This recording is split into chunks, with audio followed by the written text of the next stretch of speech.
Thank you very much for joining us. William Silla is our sign language interpreter. I'm Nancy Kachingira. Wilson Buru is my colleague tonight.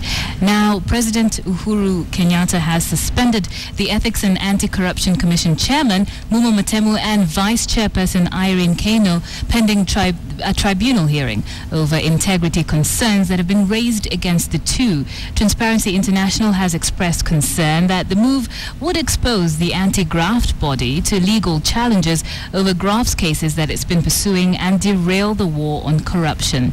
We've got Patrick Amimo joining us from our City Centre studio. Patrick, tell us a bit more about this latest development.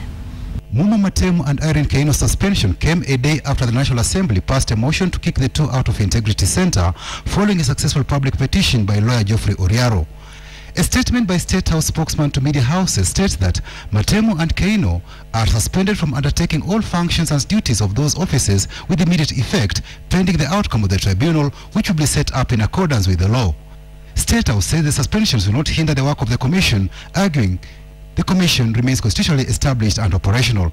However, the Kenyan chapter of Transparency International holds a different opinion. Without commissioners, there will be no properly constituted commission. That is our considered view, as envisaged by the Constitution and the Ethics and Anti-Corruption Commission Act. The Commission primarily comprises the commissioners, while the Secretariat implements the decision of the commissioners. On April Fool's Day, suspended EACC Vice Chair Irene Kano said she had been pressured to quit and be appointed ambassador, but she declined. Commissioner Jane Onsongo resigned in late March, allegedly after a meeting at State Law Office, leaving only Matemu and Kano in office. That there's a brazen attempt to force my resignation and disbandment of the Commission by a clique, which is a clear subversion of the Constitution. Speaking on Jeff Koinange Live on Wednesday, former anti-graft boss P.L. Lumumba, who was also ejected from office in 2011 after legislators ganged up against him, weighed in on Matemu and Kano's fate. President Kenyatta is now sitting firmly on the saddle. There are few things that he ought to attend to firmly and swiftly. The fight against corruption, and there is a sense in which he has already drawn the line in the sand. There's 60 days. I hope he has an end game. After 60 days, what happened? We have already seen that some of the individuals mentioned are already off radar. My only hope is that we don't see a trooping back into cabinet, a trooping back into office by these individuals. People must either be held criminally culpable or politically accountable. Lawyer George Oriaro sought Matemu and Kano's removal for alleged incompetence and abuse of office. Oriaro claimed Matemu had interfered with investigations into Anglo leasing scandal. He accused Kano of allegedly engaging in business with a state corporation through a company associated with her on matters related to subdivision of land title and parking in Nairobi. The hunter had become the hunted. But the timing of the petition, when the Commission had started prosecutions on high-profile Anglo leasing cases, has raised eyebrows. From the time the allegations of impropriety started cropping up, they ought to have been investigated and dealt with conclusively. That takes away from the possibility of interested parties taking advantage of those wrangles and allegations to derail the Commission in the name of addressing particular misconduct of individuals. This is a very tricky time in terms of the ongoing enhanced fight against corruption, and so one would have wanted a credible institutions over which there are no allegations to be the one that is pursuing these matters. Early this month, the Attorney General Professor Githu Muigai formed a task force to come up with clear distinction between policy and operational roles of anti-corruption agencies. This came at a time when the President had expressed concern that tough wars at Integrity Centre over commissioners and the Secretariat was affecting the war on graft. Parliament was also handling a petition seeking removal of Matemu and Kano from the Commission. With Matemu and Kano out, what is the fate of the Commission? I think the more reason why the AG the Attorney General should come forward and tell us, perhaps this is still part of one strategy that was being executed right from the appointment of the task force to what we are seeing now and what we might see that we don't know. So it is important for that advisory to come. But primary for us is that the active files, some of which are with the DPP and others that are supposed to go to the DPP for consideration for prosecution, still go forward. The commission has publicly proclaimed that it has the following people that it is investigating. It has a public duty now, and if it's the police who are going to take over, they have a public duty to explain the circumstances in which they allowed X not to be prosecuted and prosecuted Y. Just when the fight on corruption was gaining momentum, spanners have been thrown into the works, and the commission now appears crippled. The president needs to move with speed and assure Kenyans that what we are witnessing now is not a case of musical chairs, and that the fight on corruption will not be compromised. Patrick Amimo, KTN, Nairobi. So President Uhuru has appointed a 4-member tribunal that will look into whether Mumo Matemo and Irene Kano should still be at the helm of the EACC. And this is after Parliament approved a petition that sought their removal. Well, let's take a look at that 4-man and woman team. And the head of it is Jonathan Bowen Havelock. He is the chairman, and he is a retired justice, a former judge. He will be leading this team. Also on that team is Margaret Shava, Muathe M. Issa, and Justa Nkoroy. So these are the people who will be looking into the case of Mumo Matemo and Irene Kano and seeing whether they should still be in charge at the EACC. Now, this is going to be a 30-day affair. They have 30 days to come up with a report, which will they will then give to the president, and the president himself has said that he will act on that report also after, or in the period of 30 days. So that's what we're looking for, and these are essentially the people who hold the fate of Matemu and Kano in their hands at the moment. As we said, it's the curious case of the hunter getting hunted. Yes, it is. A lot of eyes on that team. Let's move on. The search for justice for 14-year-old Kwekwe Mwandaza was revived today when the High Court in Mombasa took proceedings to the alleged murder spot in Kinango, Kwale. 2 minors said to have seen it all turned up as the 8th and 9th witnesses as they retold that chilling story. Suspended Kinango DCIO Veronica Gitahi and Police Constable Issa Muze took their position in court to listen to charges of killing Kwekwe Mwandaza, but not too long. This was to be punctuated by this long journey to Maweu Kinango Kwale, a journey that will lead to the alleged murder spot, an aura of mystery evidently displayed. High Court Judge Martin Muya declared the open space a formal court session, and the testimonies were to begin.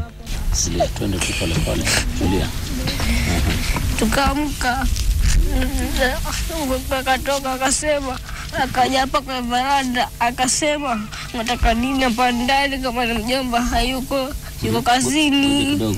Unasema wakati ulisikia mlango umeanguka. Emotions were clearly proving a little overwhelming for the little boy, said to have seen it all, but on and on. He soldiered ahead recounting the chilling story. Tunamwangalia tukatoa taa, alikuwa na taa. Taa? Taa ya aina gani? Tochi. Tochi. Kwekwe Mwandaza may have died, buried, but certainly not forgotten. And today, in a rare move, the wheels of justice rolled to this remote village of Maweu in trying to piece up events that led to her demise, something that has not only rejuvenated anxiety, but also high emotions. With a lot of difficulty, Kwekwe's mother, Umazi Zani, walks me through the tribulations she has undergone since the demise of her only daughter. Nilikuwa namtegemea kwa sababu nilikuwa atasikia hapo nyumbani na kibaruani. Mara sha kutoka skuli, narudi nampelekea pesa skuli. Mimi mwenyewe ilikuwa kwa sababu namlea vizuri. Nikitoka Mombasa nasema mama, kaa ngoja nikufulie nguo zako. Sasa bado nikifikiria vile ndo nali. Kwekwe was killed on August 22nd, allegedly by the bullet. An earlier post-mortem conducted had revealed that 2 bullets had shattered the girl's skull. Her body even had to be exhumed for an independent autopsy to be conducted. Initial statements by the police had painted the girl as a vicious attacker who had wanted to harm police officers. Even the cause of her death was registered as cardiac arrest. Tukamsikia akiongea, sasa nasi tukatoka pale kwa kitandani, tukaja hapa kando ya mlango. City lawyer Cliff Ombeta is the man representing the 2 accused officers. You know, sometimes when people talk about a place and they talk about a house and they talk about the size, and then you cannot be able to estimate, sometimes the court would want to come and see by itself. The march highlighted killing of Kwekwe sparked anger and condemnation from not just human rights groups in Mombasa, but the entire country. More witnesses are expected to present their cases tomorrow at the Mombasa High Court. Francis Ontomwa, KTN, Mombasa. The quest for justice for Kwekwe continues. Well, let's stay with the coast, where drama ensued at the Tononoka Children's Court. And this was when a man tried to grab his child from his in-laws' arms, right after the court granted him custody of his 2 children. Now, the commotion might have seemed like a no-brainer, but as Catherine Awanto reports, there's more to this than meets the eye.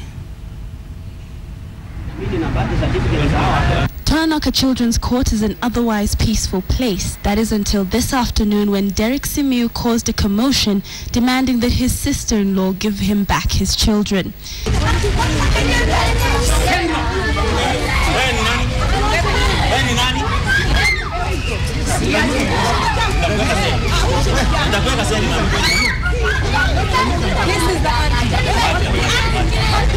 These family troubles became apparent in November 2014 when the mother of the children died of cancer. Na alipofariki katika ile hali ya kuwa anashughulikia kutayarisha mambo na matanga, mashemeji zangu walikuja kwa nyumba na wakachukua watoto. Nikajaribu kufuatilia nijue watoto ni vipi, wakawa wamewavukisha watoto kutoka Bombolulu kwenda Likoni kwa ndugu yao, na huo ndio ulikuwa mwisho wa kuonana na watoto wangu. Because Derek had not paid dowry, her burial place was in contention. Mtu akiolewa, unatoa mali, unaenda unazika mtu kwenu. Wakasema tupatie nafasi tuongeze wabaliwa na nyinyi wataita muongee mtuambie nini.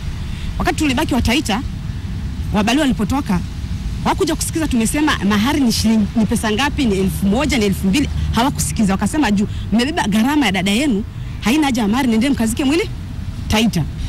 Kwa ile hali ya kuwa nilikuwa nimeuguza mama muda mrefu, nimepanda pressure, nimepoteza pesa, nimepoteza mama, nikaona sasa ni kama dunia inaisha. Nikakasirika pia, nikawapatia mwili waende nao kwa sababu naona tu hawanijali. Because Simiu is from Western Kenya, traditions dictate that his 2 girls aged 8 and 10 belong to him. However, traditions aside, because he is the biological father of the children, Tononoka Children's Court granted him full custody of the girls.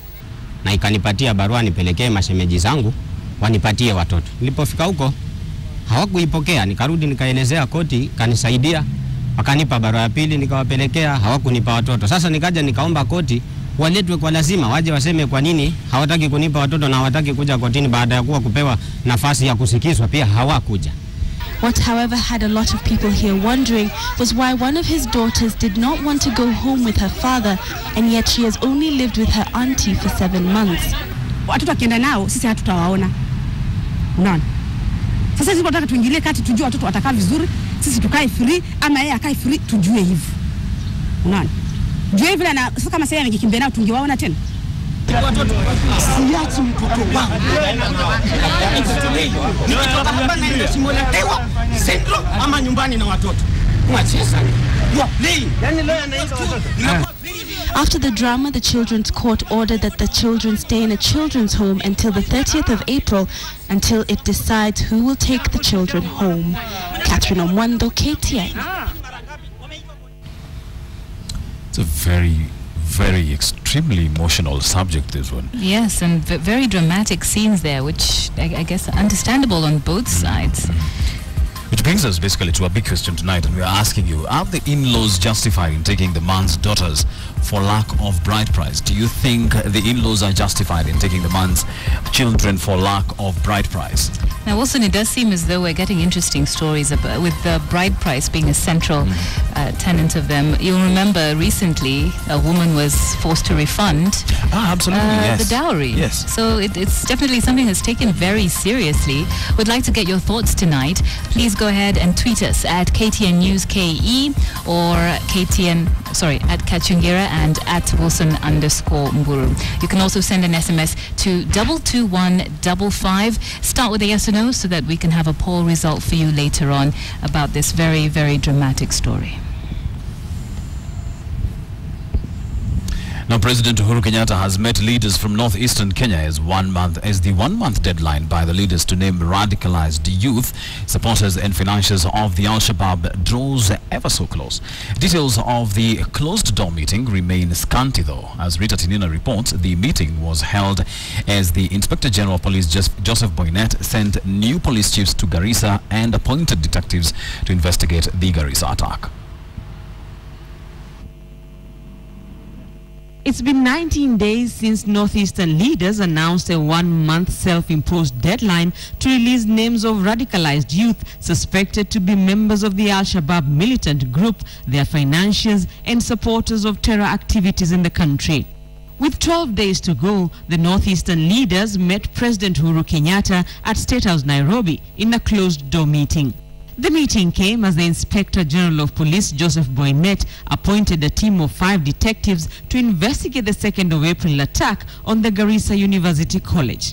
The team will be led by the head of investigations at CID headquarters, Mohamed Amin.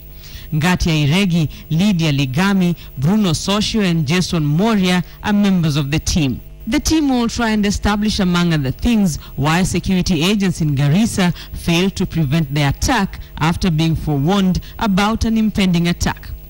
The 5 detectives will work alongside 5 prosecutors appointed by the Director of Public Prosecutions, Keriako Tobiko, on Wednesday. The appointment of the detectives came as new police chiefs were deployed to Garissa in a mini reshuffle following the interdiction of 9 Garissa security and administration chiefs. Shadrach Maithia is the new Garissa County Commander, while Nicholas Maina is the county's new OCPD. Baringo County Commander Hassan Barua moves to Nakuru. John Mwoki was a Nakuru County Commander, will now work at police headquarters. The Turkana County Commander Emmanuel Karisa has been moved to Vigilance House. Rita Tinina, KTN. So the Devolution Conference came to an end today, a 3-day conference that looked at the gains of devolution over the last 2 years. And even as we wind up in Kisumu, we still continue to look at devolution here on KTN for the next 5 days. And tonight we'll be focusing on the story of Bungoma County and the assessment of the Bungoma residents on just how they think their government is faring. Like many other counties, Bungoma County is still struggling to raise the living standards of residents who live below the poverty line. And this is not the only challenge. Parapara saa hii hapa hata hatungepita, hata hatungekaa. Tulikuwa na matope mingi sana, lakini saa hii tunakaa vizuri. Kuna sehemu tunaona wametengeneza mabarabara upande ya reserve sana. Kwa upande wa barabara specifically, Governor amejaribu nje, lakini swali ni kwamba mbona haundi barabara za ndani. It's a problem that is experienced across the county. Mabarabara sio mzuri kabisa. Haiko katika ile hali ambaye inaweza kukua mzuri katika hali ya usalama. To address these concerns, Governor Kenneth Lusaka and his executives had to come up with both short and long-term strategies. Kini mimi najua kwamba jambo ambalo governor atakumbukwa nalo ni ile miradi amezindua kusaidia wananchi ambao wamempigia kura. Stable soils, an advantage they have. Work will go on. But I'm sure when the rain goes down from end of November, all the roads that are in Mount Elgon, work will be done. Governor Lusaka boasts of rehabilitation of roads as his flagship project, announcing that over 268 road projects have been undertaken. Ukitembea huku mashinani wataanza kuambia kwamba tayari wameanza kuona mabarabara zimetengenezwa. Kuna mahali zingine kama kuna Cheptais, kuna mahali mabarabara zilikuwa zijawahi kwa Psiro huko, kuna mahali barabara zilikuwa zijawahi kuonekana tangu dunia iumbwe, wakati huu barabara siko. The county is also laying plans for the construction of the main Chwele-Sirishal-Wahaha Road, a highway that will link the 2 countries of Kenya and Uganda, in addition to Rwanda and Burundi. There are other successes for the Bungoma County government. The county has witnessed the implementation of several multi-million projects in the education sector. Katusi imeingilia kati, nimeona manufaa yaliyo makubwa, maana hapo nyuma hatukuwa na madarasa. Watoto walikuwa wanasomea chini ya mti. Lakini wakati Katusi imeingia kati, kuna vyule vimechakuliwa kadhaa ambapo sasa hii wameanzisha msingi wanachenga. These include the construction of modern ECD classrooms in every primary school, the provision of requisite equipments in several technical training institutes. Bungoma's pride and joy, however, is the Kibabi University College, the only institution of higher learning in the county. Our weakness hapo ni journals, books and other reading material ambazo zinaweza kusaidia wanafunzi wetu katika nyanza tofauti. Coming at a time when many residents are beginning to appreciate the benefits of free primary education, the Bungoma County government takes pride in its investment in the ECD sector. Nilihakikisha kwamba kitu cha kwanza ni kuandika walimu, kwa sababu hapo awali walimu walikuwa hawapati mshahara. Mwalimu anaweza kufunza hata kwa miezi 4 ndiye anapewa shilingi 2,000, na hiyo ilikuwa imefanya morali yao imeshuka sana. However, residents feel that much more needs to be done if their devolution hopes and aspirations are to be fulfilled. Roni tukienda huko kwa ofisi wanatuambia inatakana uwe na title deed ama uwe na logbook ndio upewe hizo loans. Kuonyesha mtu wa kawaida kama muuza boga, sisi watu wa kuuza jiko hatuwezi kuwa na ni wa mama zaidi. Huwezi kuwa na logbook, huwezi kuwa na title deed. Kwa hivyo ningeona kama wangetusaidia hizo loans za trade waweke assets ama stock yenye uko nayo. 2 years down the line, many residents still feel devolution still faces a challenge, especially with the issue of cash delays from the national government, and want this matter addressed. Robert Wanyonyi, KTN Prime. The number of road accidents and deaths on Kenyan roads has gone up during the first 3 months of this year as compared to a similar period last year. According to the National Transport and Safety Authority, 804 Kenyans have lost their lives due to road traffic accidents, with nearly half of that number being pedestrians and motorcyclists. Nairobi's Mombasa Road, Thika Superhighway and the Eastern Bypass have been flagged as black spots within the city. Here's more from KTN's Timothy Otieno. According to the latest figures released by the National Transport and Safety Authority, road fatalities have gone up by 9% as compared to the same time last year. Between January 1st and April 8th this year, 44 pedestrians, 182 passengers, 114 motorcyclists and 85 drivers have all lost their lives on Kenyan roads. The authority is particularly concerned with the steady rise of motorcycle deaths over the past year. According to records, 9,000 boda units are registered a month by the NTSA, but the training for the riders, they say, may be wanting. We are actually engaging the judiciary, and I think we have actually a meeting this coming Friday, and soon we should be able to reinstate those courts and provide the adequate security as may be required. The findings also reveal the black spot areas in Kenya's road network, with Nairobi's superhighway contributing 66 deaths this year. Mombasa Road, however, continues to remain Nairobi's most dangerous highway, with 77 deaths recorded in just 3 months.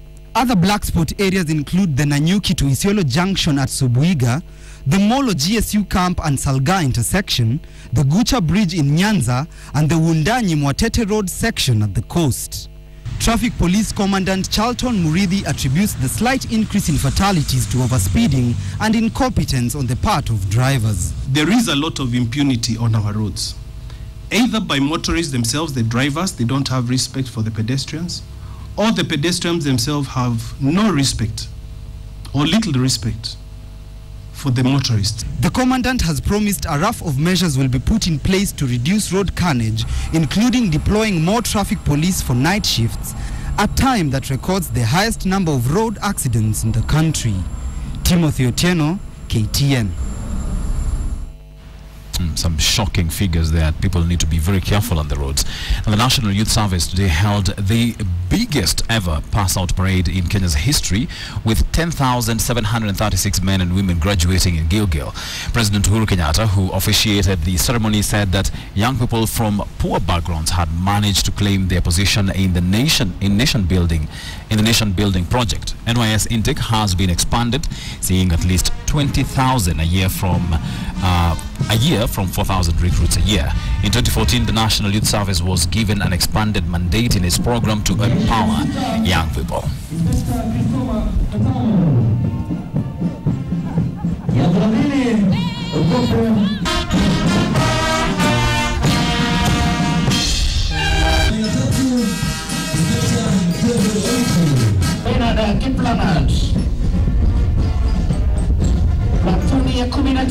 The National Youth Service has registered notable impact in our communities, enabling young people to connect directly and transformatively with Kenyans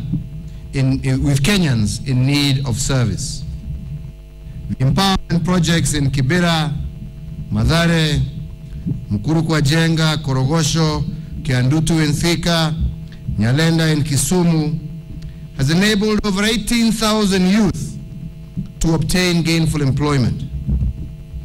All over the country, young people who were previously unengaged are generating on average 10,000 shillings every month. In the process, they have constructed over 200 water pans in arid and semi-arid areas. Time to take a short break now, but let's remind you of our big question tonight. You will remember that story that we just aired about in-laws and a father, the tug of war over the children, and we are asking, are the in-laws justified in taking the man's daughters for lack of bride price? Let's just take some very quick comments here. Daniel Fundi here says, no, we can't get away from these traditional marriage rights. Constitution is not applicable here, but I believe that customary marriage is actually recognized in the Constitution. Recognized, but what does it say about bride price? I think that's where the catch is. Elijah Mageto, thank you for your contribution. You say no, children were never in the formula of calculating bride price. They were never part of the equation, so they're not justified. And there's one here from Velma who says no, marriage is... George says no, the children have nothing to do with the dowry. Their dad should have them. It's sad we still hold on to backward customs. Sylvester Uru says, let the digital migration also apply to marriage. Dowry is now obsolete and it should not be a basis to cling on to children. Not so sure that it's obsolete though. I think it's still a practice that, as we could see from that story, is held in very, very high regard. That's true. Thank you very much for your comments. Continue sending them. 22155 is the SMS number. At Kachungira, at Wilson_Buru will continue sampling them as the bulletin continues. Right now, we take a very short break. Don't you go away. We have much more coming right after this. Welcome back to KTN Prime.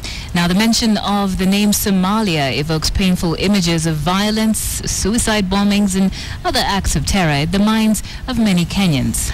But did you know that there's a part of Somalia renowned for its peace and quiet? In fact, many Kenyans are now seeking greener pastures in this part of the greater Somalia that has declared itself an independent state.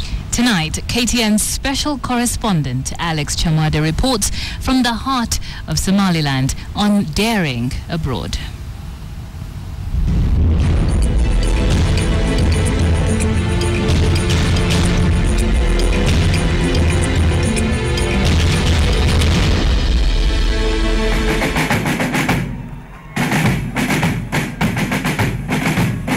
Somaliland is a self-declared independent state that is internationally recognized as an autonomous region of Somalia, but not as an independent country. With a population of about 3.5 million, the region lies in northwestern Somalia, on the south coast of the Gulf of Aden. Its capital city is Hargeisa. Somaliland is a former British protectorate that united with the Italian Somalia in 1960 after independence, but broke away in 1991 following years of civil war.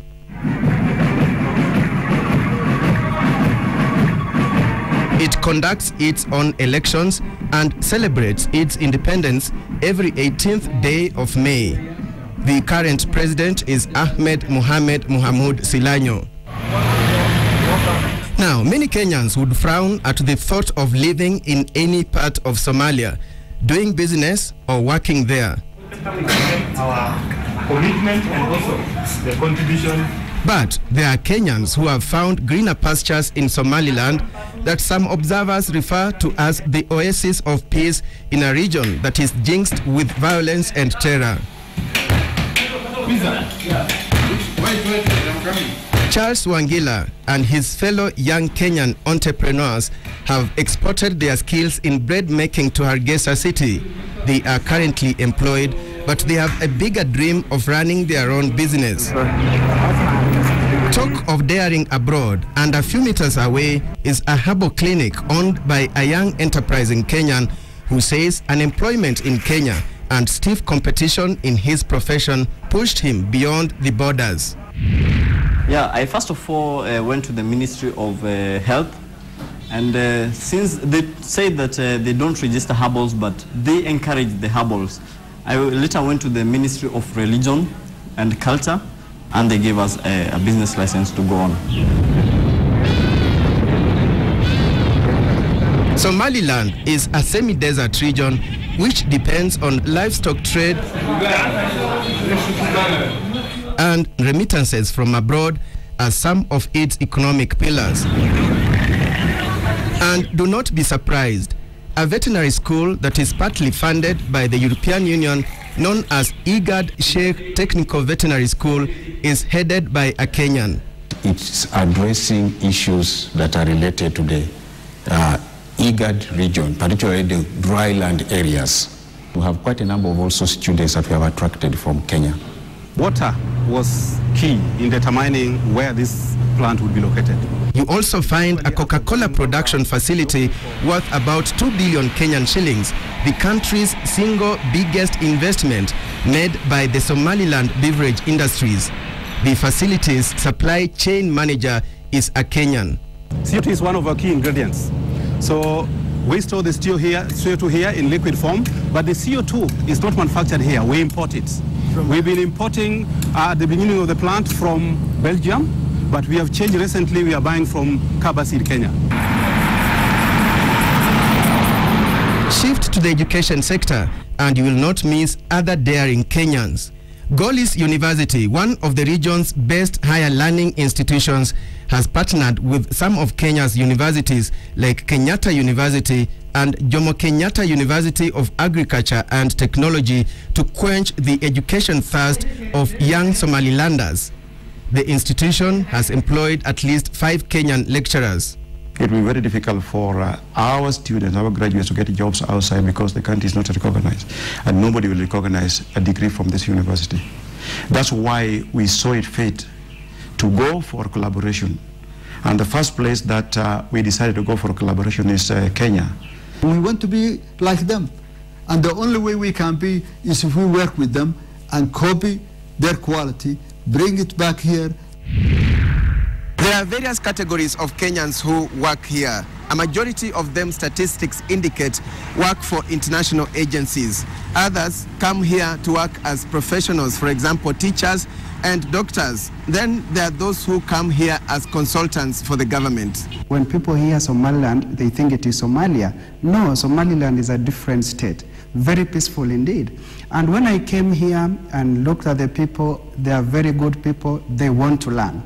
Community policing, the equivalent of Kenya's troubled Nyumba Kumi initiative, is said to be doing well here. We have elders who identify any person who wants, for example, you want to rent a house in Hargeisa, you have to talk to the elders, or you must have an grantor who knows you. So normally they have this system, they have a network where they communicate, the Somaliland people. If any person is too new to them, they start asking questions. They call us here Kenyati. Kenyati. Yeah, they call Kenyans, they call Kenya Kenyati. From Kenya? Yeah. But is it related to Kenyatta? Yeah, it's kind of related to Kenyatta. We like you. We like the Kenyan people. Somaliland, we like the Kenyan people. You like the Kenyan people, so I'm Kenyati. Yes. Kenyati. Jomo Kenyati. Terror attacks are almost unheard of in Somaliland. The last one, locals say, happened over 7 years ago. The government says stability was achieved after clan militia were demobilized and integrated into unified police and military forces in the early 1990s. I think one of the biggest challenges, as they said, is that lack of recognition. But I'm sure as soon as we get our own independence, And as soon as the international community accepts Somaliland as a partner of the international community, I think one of our major obstacles to development, to investment, to the rest, would also have some problem. I think other challenges, I think we're still working on trying to establish a vibrant financial institutions. However, some critics and even the neighboring autonomous region of Puntland claim that despite experiencing less terror threats as compared to the rest of Somalia, Somaliland is a safe haven for terrorists who operate from its soil to cause mayhem in the rest of Somalia. I think we are working hand in hand with a lot of different international actors, including the Ethiopian, the Djiboutian, the Somali themselves, the Brits and others, and we are trying to work with them that the region is safe, and I think our contribution is being very much felt by the world. Debate over recognition of Somaliland as an independent state is a sensitive matter. The federal government in Mogadishu is vehemently opposed to it. In fact, according to the constitution of the federal government of Somalia, Somaliland is a state within Somalia. The international community is cautious over that matter. Take the case of South Sudan, the newly created. There were enough parameters that enabled you to move in and then say the people of Southern Sudan must be allowed to go into a referendum and determine for themselves that they want to secede. But that can only be done with concurrence. Somaliland already has a trade liaison office in Nairobi, and plans are underway for Kenya to open one in Hargeisa. We have, I think, better experience, we have more capacity, and we're willing to export labor to them. There's fisheries, there's agriculture, there's livestock development, there's education, there's health, right? Even in terms of mining. You know, there are many, many areas that we could work on together. Well, trade is not recognized in the country. Trade is a different thing. Trade really moves like water. Trade has no barrier. There are people there who buy, who sell. The Somaliland shilling as well as the passport are not internationally recognized, but this does not seem to hinder trade with the outside world, with Kenya gearing up for better relations with the self-declared independent state. For KTN, I'm Alex Chamwada.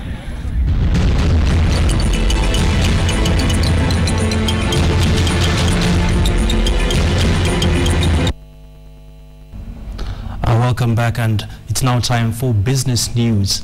When the government issued its inaugural $2 billion Eurobond in June last year, it said the proceeds would quench its appetite for the local debt. As a result, the state revised downwards its domestic borrowing target from 109 billion shillings to 118 billion shillings for the full year to June 2015. But it would seem the government has not only surpassed its revised target, it also burst the initial target after borrowing 203 billion shillings in the 9 months to March this year. According to the latest edition of the Kenya Gazette, the increased domestic borrowing came on the back of depressed collection of grants from foreign governments and international organizations who have only remitted 4.4 billion of the 10 billion expected by June this year. Moreover, the state has had to grapple with lower than expected tax collections. According to the Gazette, the total tax collection stood at 700 billion shillings, which is 70.7% of the revised full year target of 990 billion shillings, rather than 75%. However, despite the higher growing borrowing by the state, the leading rate has remained stable at about 16%. Moving on, the operations on multinationals has become a topic of focus over the last few years as countries decide to tackle the issue of profit shifting and transfer pricing that have eaten into their tax bases. And as Adelaide Changole explains, the game is about to change fundamentally as countries around the world focus their attention on how multinationals do business within their jurisdictions.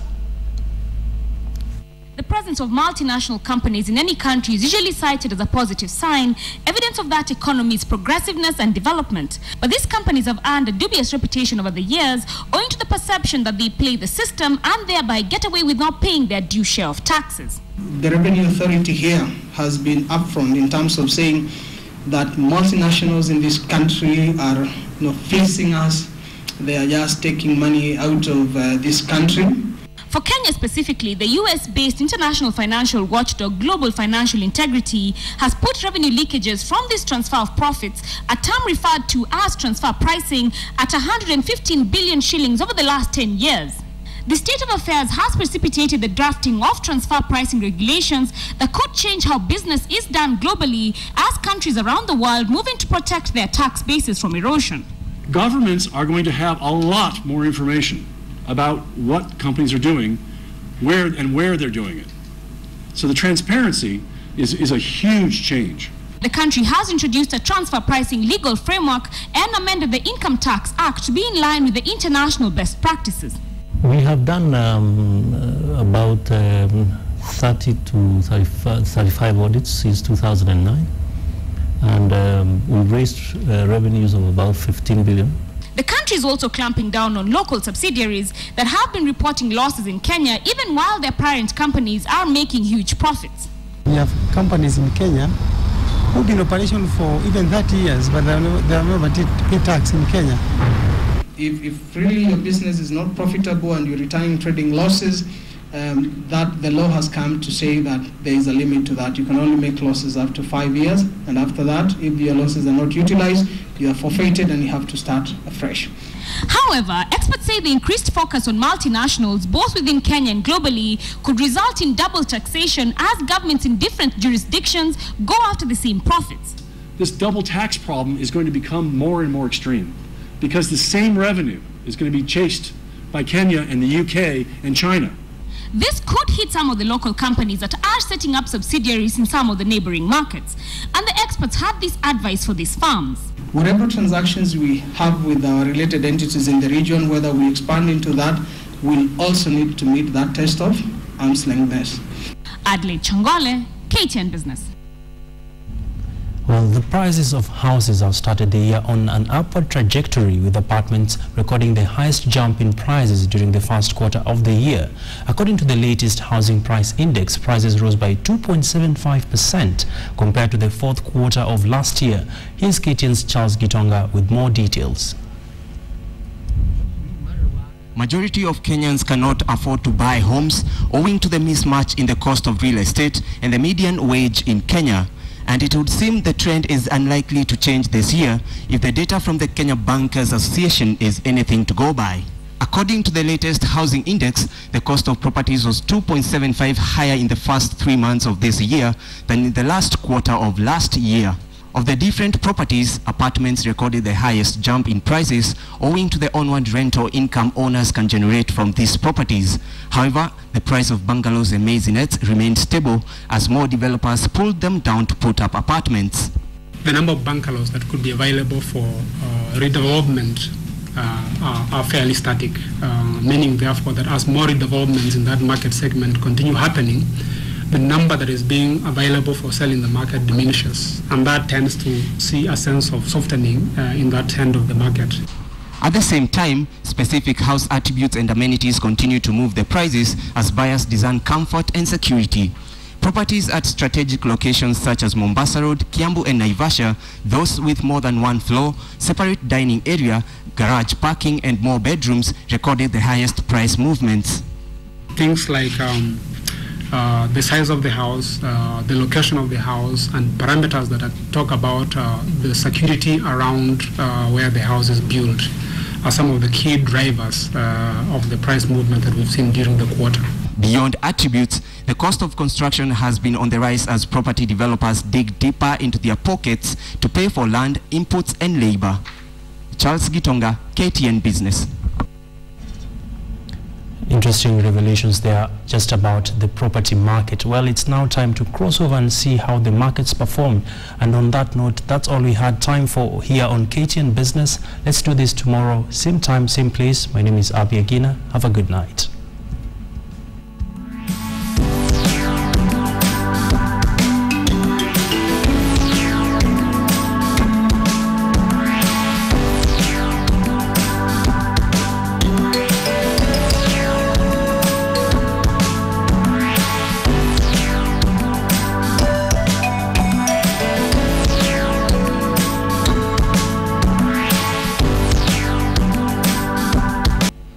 very good evening and welcome to today's edition of KTN Sports. My name is Moses Wahisi. Today we start on the track where an impressive Emily Chebet set a new African Youth 3,000 meters record in day one of the African Youth Championships in Congo-Brazzaville.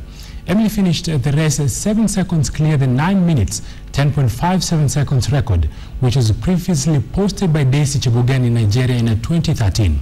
Shella Chelangat clinched silver, clocking 9 minutes, 1.38 seconds. The bronze medal went to Uganda courtesy of Janet Chemuso. Betty Chepkemoi, another Kenyan, qualified for the 800 meters finals, further raising Kenyan hopes for the prospect for more medals. 2 years ago, Kenya finished 5th overall in Nigeria with a total of 4 gold medals, 9 silvers and 4 bronze medals. Strathmore University qualified for the Vaisakhi Hockey Tournament Women's Finals, and that's after beating Simbaret, the national under-16 team, 5-0. Strathmore will now play Telkom Orange in the ladies' finals slotted for Sunday. Strathmore University's women team was a cut above the national under-16 team, which was entered to compete in the annual tournament as part of their competitive exposure. And it was no surprise as the varsity side toyed around with the young girls as Denise Odongo sounded the boards in the 12th minute. A minute later, the Madaraka-based side doubled their lead through Carol Njoki before Margaret Rotich put the varsity side 3-0 up before the breather. In the second half, Strathmore continued with their dominance as Von Wanjiku scored the 4th. Gili Okumu drilled in the last nail as Strathmore won 5-0. We are trying to play new systems. So we are trying out this new system because these are a side that under 16, as you said, they didn't give that kind of, they also didn't give the kind of game that expected from them. Despite losing 2 games in 2 days, the Kenya under-16 side through the tournament has given them the much-needed exposure. Under the guidance of Meshak Senge, the youngsters who have been selected from different schools are being molded to take over the hockey scenes in the future. They've not had a lot of training time together, so it's just work that is starting to be in progress. So for them to put up a show like that, to show some team commitment and try to play to a structure is really commendable. Strathmore will play arch rivals Orange Telecom in the women's finals in a repeat of last year's finals. Robinson Okenye, KTN Sports. 2013 London Marathon champion Priska Jeptoo dropped out of the London Marathon last year due to an injury that saw her sit out the whole of the 2014 season. And as Lynn Washira reports, Jeptoo will be making a return to the British capital this very Sunday, tagging along a neighbor and a training partner, Jemima Sungong, who is chasing her first major marathon victory after a series of second-place finishes. London Olympic silver medalist Priska Jeptoo clinched the 2013 London Marathon title in what seemed as a revenge performance by beating the Olympic champion Tiki Gelana of Ethiopia just a year after she lost to her at the London Olympics. I missed 2 consecutive races, so for me, I'm trying to come back and also to do best. So I cannot say I'm running 219 or 218. I'm trying to do my best. The London organizers have presented Jeptoo with an opportunity to make amends for her 2014 disappointments in this year's race. The athletes lined up for Sunday's race are nothing less of incredible runners, with 2-time winner Mary Keitany, defending champion Edna Kiplagat, and world half marathon record holder Florence Kiplagat, who is in pursuit of a first London title. I know we have a strong field, so it is good also for me to be among them, and also to if it is to bush time or to assist each other. So it is good so that we can even run a good time. Jeptoo will go into London confident of her recovery from injury. So it will be going to be a race, a tough race, but I'm ready for anything because I know I have trained well. 100 meters from Priska Jeptoo's Kapsabet home is another London Marathon contender, Jemima Sungong, who was outsprinted in the 2014 New York Marathon by Mary Keitany. She has her attention focused on her more experienced training partner for motivation. It helps a lot because she has more experience than me. So when we are together, I can gain experience from her also. Sungong is hoping for first major marathon win after a series of second-place finishes. To be in top 3 is good for me, or to try to win. it's good for me. Neighbors and training partners right here in Kapsabet. However, that will be put on hold on the 26th of April when Priska Cheptoo and Jemima Sumgong go against each other at the London Marathon. Lynn Washira, KTN. And finally, Somalia Football Association President Abdikani Said hopes his country can compete in the 2019 Nation Cups at the end and after the absence for them being not in the competition from 1974. Somalia have only entered the Nation Cups once with the political unrest, a lack of funding and a poor infrastructure, largely to blame for their absence from the Africa's biggest soccer extravaganza.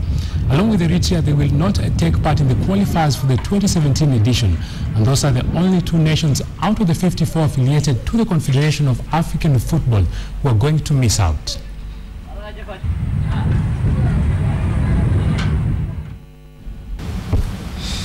Right, well, as we wrap up this bulletin, let's go back to our big Q, and of course the focus of our conversation with you this evening was that story about the family that wanted to take custody of a man's children because he had not paid bride price. We did ask you whether you think that the action by the in-laws was justified. The result is pretty clear on this one. 79% of you say no, the in-laws have no right whatsoever, while 21% of you say yes. Let's take a couple of comments here. Those in-laws, this is from Imali, who says, those in-laws should be sued. UNICEF isn't that, and then asks a question to UNICEF, asking, isn't that a violation of children's rights? All right, there's one here from Christine Ivy. You say, well, this means that the man agreed that the children are not his, but the wife's, because he did not pay dowry, which means he denied responsibility. Terry Shiundu says it's wrong to put kids in the midst of their issues. Children rights must be protected. All right, and there's one here from Misati Nyaberi. You say no, children belong to their parents, not to relatives. And Shrink says no, they're not. The guy took care of his wife at her hour of need. You remember the wife died of cancer. And you say he exhausted his finances. Where was the family then? Agi says not at all. There is no connection between children and bride price. And Simple as last that. one here from George. He pretty much says the same thing. He says, are the children worth the bride price? This is extremely backward of them. Well, thank you very much for your views. Thank you very much for sending in your comments to us tonight. Thank you very much for watching KTN Prime. I was just about to say Jeff Koinange live, and the reason is Jeff Koinange is hosting the crew from Germany. If you did watch Germany tonight, there were two Jeff Koinanges. Well, one is Jeff Koinange, the other one is Jeff Koinange on a stool. So that's something that you definitely do not want to miss. Absolutely. It's going to be a cracker. It is. We hope you enjoy that. That's coming up next. But thank you so much for making time for us on KTN Prime tonight. I'm Nancy Kachingira. William Silla was our sign language interpreter. It's good night from the KTN News Center. Yeah, let's get out of here as quickly as possible. Let's go watch it here. My name is Wilson Buru. Enjoy the rest of your viewing. Good night.